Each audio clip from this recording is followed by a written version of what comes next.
All right. All right. Welcome to the Kentucky Financial Empowerment Commission's Financial Literacy Month event series. As many of you know, I'm sure, April is Financial Literacy Month, and as one of Kentucky's leading financial literacy organizations, KFEC is excited to host these conversations around the various areas of financial literacy.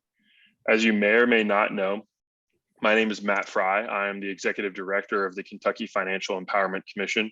We were established in 2019 through an initiative of the Kentucky State Legislature and Treasurer Ball through House Bill 139. And through that initiative, we are given 6 focus areas, but we are here today to talk about one of those in particular, which is K-12 students and teachers. I am excited to be joined by Ryan Goss, who's a financial literacy and economics teacher in Campbell County, at Campbell County High School in Northern Kentucky, but also a KFEC board member and president of Junior Achievement Owensboro, and that is Dan Douglas. Hey guys. And we are going to be doing the presentation here today in 3 parts. The first is going to be an update about the Kentucky Financial Educators Network.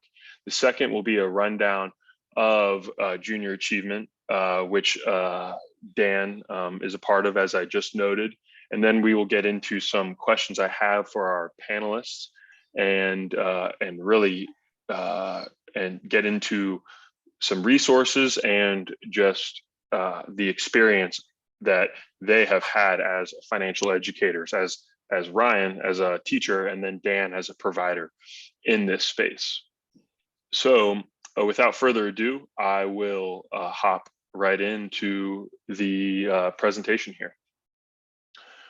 So in the fall of last year, the Financial Empowerment Commission had put together an idea through conversations with many teachers, but particularly Ryan Goss here and Jennifer Inman, another teacher that KFEC consistently works with, that we needed to put together a network of financial educators in the state. Kentucky is a leader in this space when it comes to financial education.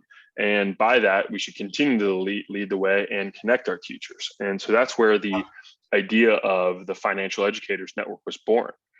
As you may or may not know, we hosted a webinar in September of last year that was in partnership with the Kentucky Department of Education to inform teachers on how to teach to the standards that the Kentucky Department of Education has developed for financial literacy teachers. And we thought teachers would want an update on that. And so we put together that presentation, and it was really successful. And we were really excited with the turnout of it.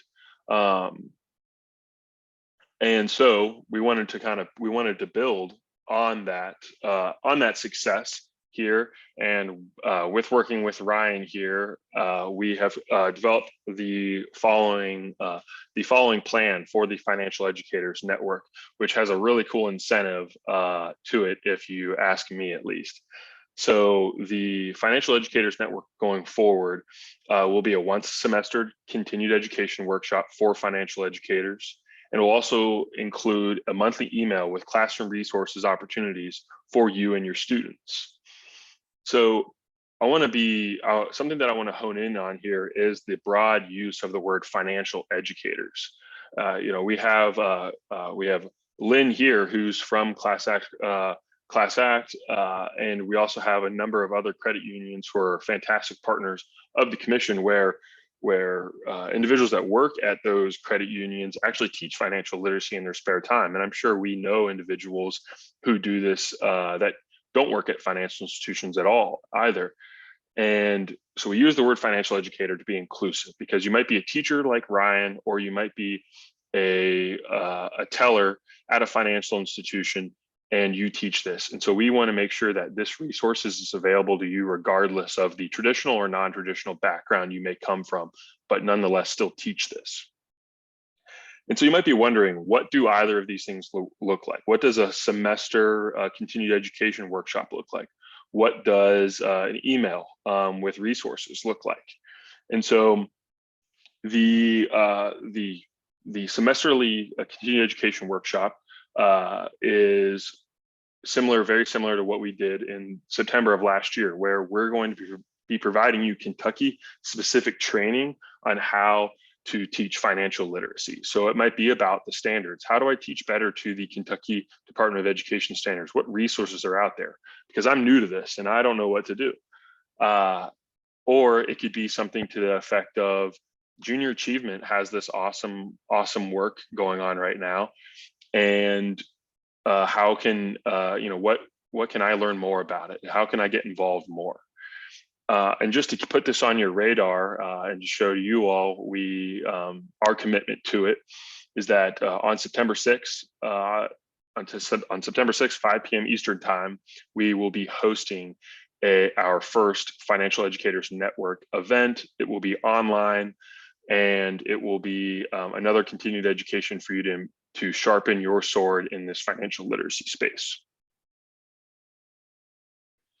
And then to talk about the monthly email, something that we sent just a few days ago is an example of what we are planning to include. And so we are hosting this very panel right here, which is to an extent our dream and our goal of what these workshops will look like.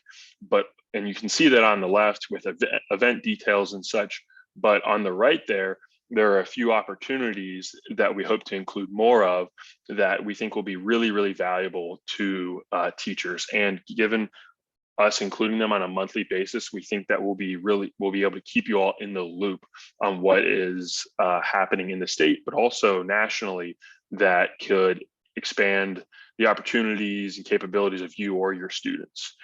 Two that I just want to highlight very quickly, and I'll be sure to include an email follow-up to all the attendees of this event, are the two items bulleted there at the top. One, if you're a financial literacy teacher and you want to improve your skills on this and you want to attend a virtual and low-cost financial literacy training for teachers, NKU's hosting one in July of this year. I'll include the link for that in the follow-up email. But also, if you know a student of yours that wants to get into financial planning or is just really passionate about financial literacy and they want to really get into the weeds on it, Western Kentucky University has a week-long financial literacy camp that you can attend on their campus. I don't know if you've ever been to their campus in Bowling Green, but it's beautiful. And the campus is headed by Andrew Head, who is a financial planner himself, but also a faculty member at WKU. Couldn't recommend this camp is stronger than I am now. It's occurring in the last week of June. And again, I'll be sure to include that in the follow-up email to this presentation.